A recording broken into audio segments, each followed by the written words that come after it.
There she is.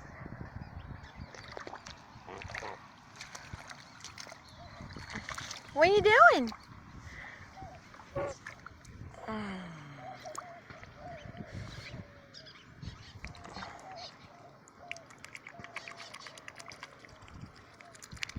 You know, and you might want me to be further away so y'all can see her entire body and all, but this is new to her, so watch. I'm gonna try to move away. Look what happens. You good? You good this time? Sweet. Look at that. Now you made me look like a fool. Most of the time she just moves closer because she's scared of the new environment, but I guess she's starting to get used to it. That's awesome. There you go. Now you get to see most of Pretty Bird while she's getting the experience foraging. Yeah. Pretty Bird, are you gonna play? Are you in the tub? There's a birdie up there in the tree. I don't know if y'all can see it. It's right there. That's the guy you guys are hearing. That's the guy that's distracting Pretty Bird. Nom nom nom. Pretty Bird, are you getting your num nums? Are you getting your num nums? What are you doing?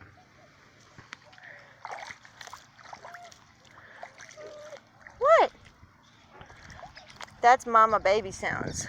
That, oh, that's her communicating to me like, what are you doing? What's happening? Mommy. It's like the goose's way of saying, Mom, where are you going? Are you coming close again? Are the birdies scaring you? He's such a big baby. You know that? Such a big baby.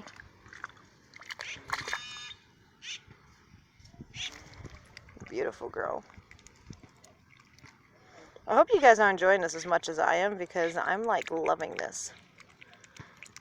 This is normal behavior for a goose. She's working with, that's what those little teeth are for in her beak. I don't know if you guys can see them right now, or if you've seen them in the past, but those little teeth you see around her beak are actually for filtering out either the food that she wants to eat or the things she doesn't want to eat, and or for filtering in water without, you know, any particles, and it helps them greatly.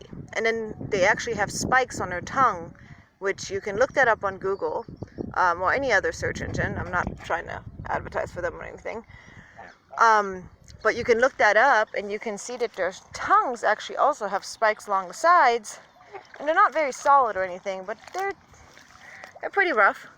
And those spikes actually help them in shredding and ripping the grass, and also with the filtration process. So it's actually pretty cool how their mouths, how their beaks are set up perfectly for this. To be able to forage in the water. Which is one of the reasons why I really look forward to moving, because I want to create something like this for Pretty Bird. Whether it be naturally or artificially, because this is such a healthy way for her to be finding minerals and nutrition and all the things that help her be a healthy goose. And that's a big part of why I'm enjoying this so much, because she's actually getting a hang of it. And she hasn't done this very often, because sadly we don't get puddles like this very often in Arizona. Right, Pretty Bird? Cuckoo? Yeah? Oh, yay, Pretty Bird. You can take a tub, get in the bath.